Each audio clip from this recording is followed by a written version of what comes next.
And we begin in Uganda, where we just spoke about, where, of course, on the Daily Monitor this morning, vaccine factory owner seeks 2.2 trillion shillings bailout. It says the proprietor of Debio, I beg your pardon, pharmacy, says government support will enable him complete work on a plant whose construction was commissioned in July 2021 in Mutaga, north of Kampala. Finance Minister Matia Kasiaje says they will co-invest, and that's on page 6. I'm not sure if you know that, what the plans are, for Uganda, of course, to make vaccines for their country and maybe for the rest of Africa. All right, the offenses, penalties in new anti-gay legislation. You can read more on that on pages 4 and 5 of the Daily Monitor this morning. And of course, Muslims start holy month of Ramadan. Of course, our love goes out to all Muslim brothers and sisters across the continent. Marburg next door, government deploys at Tanzania border. And of course, DM today in relationships, the Segawas had difficult conversations at the start. That's on page 24. I think these are the major stories that we can share on the Daily Monitor this morning. All right, away from Daily Monitor, let's go straight to our next paper and let you in on what Africa is saying, especially from this part of Africa, the Namibian. That's the paper we're going to. NAMCO board investigates Mulunga for 100 million Namibian dollars Angola oil blocks payment. So it's a case of it's a graft, okay, and it's something that it will be going in headlong. And NAMCO, that body there, is willing to go as far as possible. Political interference blamed for unfiled posts at regional councils. Okay, board chair Kamali accused of interference in company operations, allegations she denies. You might want to read about that. That's her on the front page there to your lower right. You see her there. And that's Emmanuel Mulunga, the one who's been investigated by the board for $100 million Angola oil blocks payment. Did he make the payments? Were there diversions? And so on and so forth. You might want to read that. Let's go to the top there.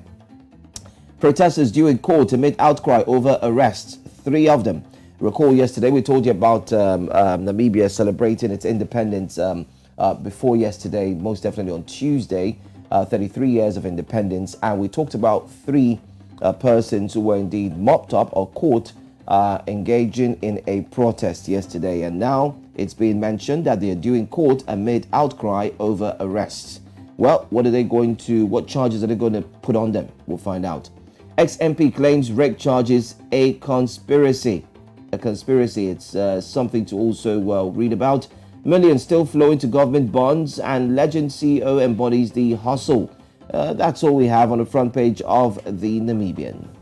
All right, and now let's go to Nigeria and see what we can find on the Daily Trust newspapers this morning. That's what comes up next. It says that CBN releases mopped up old notes to banks today. And just like, people had predicted, the whole, hula baloo and, all of that, the chaos with the Naira notes and, the struggle with even making online transfers wasn't necessarily to encourage more Nigerians into, online banking or to cashless, banking. It really was about the elections. And, of course, just when the elections are concluded, the CBN releases mopped up old notes to banks today. Well, some people believe, in that theory. As the NLC threatens mass action, of course, despite 1 trillion naira in circulation, cash crunch persists. Rush from Ramadan shopping amidst naira scarcity and price hike. And of course, we can also find the article to Tribunal, declare me president-elect or cancel poll. Governorship election, Labour Party wins Abia. PDP retains Enugu. Federal government to install facial recognition in airports. It's interesting. All right, intrigues that led to the emergence of NNPP's Yusuf as Kano governor-elect. Still on the Daily Trust this morning, and of course, happy birthday to one of Nigeria's most popular CEOs, Tony Elumelu. It's on the screen this morning also. Poultry industry faces total collapse after multiple shocks. Buhari cautions against price hike as Ramadan begins today. And also Barrow joins Senate presidency race, says I'm the most experienced. These are the stories on the Daily Trust newspapers. Okay, that facial recognition story. Yeah, that's interesting. At the because airports. I've always said that Nigeria has a data problem. We haven't even done the proper census. Talk less of going to do facial recognition or hope to do facial recognition at the airport. I hope it's going to work on. I'm just saying. I'm just asking. Let's go to this day. Let's go to this day newspaper. All right. On the front page of this day, at the top there, Seplat Energy drags former chairman Ojiako to court for alleged false representation. 6.5 billion naira, $1 billion, I beg your pardon, compensation. Seplat Energy drags former chairman. So read about that story when you pick up this day. APC suspends boss Mustafa indefinitely for non-performance. Really? Really? You might want to read about that story. Page 36, boss Mustafa has been suspended by APC for non-performance. Rahman, Tinubu out of country to rest and observe lesser Hajj. That's on page 10.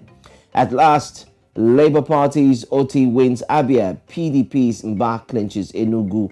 Those are the stories as well that you can read up. Non-compliance with Electoral Act invalidates Tinubu's election, Atiku tells Tribunal.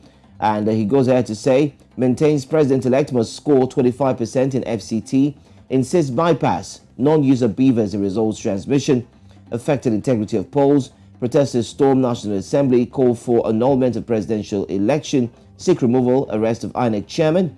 British High Commission promises to keep an eye on legal proceedings. Can they also stream that legal proceedings, Osaugi?